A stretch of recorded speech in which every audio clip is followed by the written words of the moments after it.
Live social video best practices, Twitter bots, Pinterest Lens, Facebook stories. I'm Kevin Oliveri, and there's a lot to talk about in social media over the past week. But first, I need some coffee.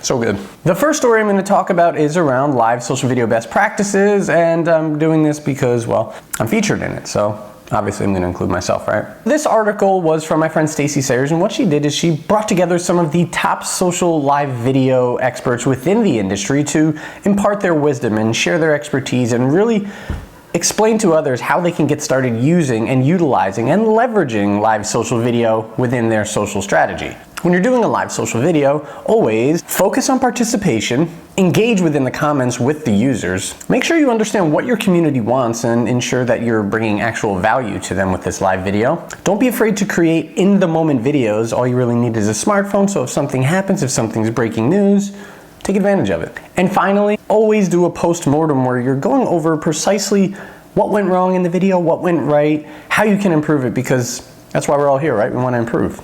Pinterest Lens, the visual search feature of Pinterest, is finally rolled out in beta across the United States. Essentially, Pinterest Lens works like this. A user who is on the Pinterest app can take a picture of something, say a coffee mug, or if you're at a clothing store, you can take a picture of a shirt. Pinterest will then analyze that picture and serve up relevant keywords and inspirational pins directly in the moment for you. One thing to consider as this rolls out globally is the fact that following behind this will be targeted ads, and these targeted ads I expect will be very effective because they'll be able to capture users' attentions directly in the moment of feeling inspiration.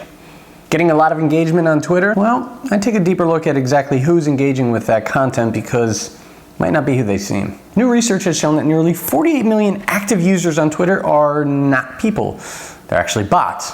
While some bots exist for good reasons, a lot of them do exist for malicious purposes. This is always a good reminder to be careful with the links you're clicking on Twitter. Make sure they're coming from actual real people and not bots. And of course, quality is so much greater than quantity.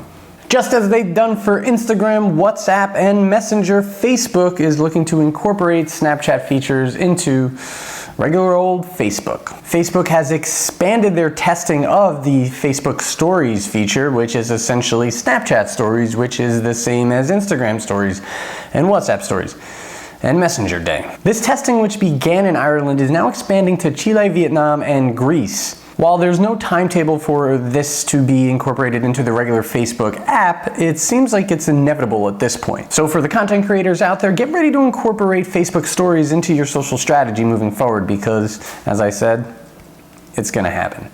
And finally, McDonald's decided to get political this week by tweeting about how much they are not loving President Donald Trump. Unsurprisingly, they are going with the account compromised excuse. Because, well, that's precisely what everyone uses as an excuse. In any case, now is as good a time as any to make sure that all of your passwords are secure for your social accounts. Make sure that only the people who need access have access, and always use two-factor authentication. Otherwise, you might find yourself in a whopper of a problem. I know. I hate myself too. Well, I'm just about out of coffee. Those are some of the top stories from social this past week. I will be back in a few days with more stories because, as we know, social is ever changing. Thank you so much for joining me. I will see you next time. Cheers.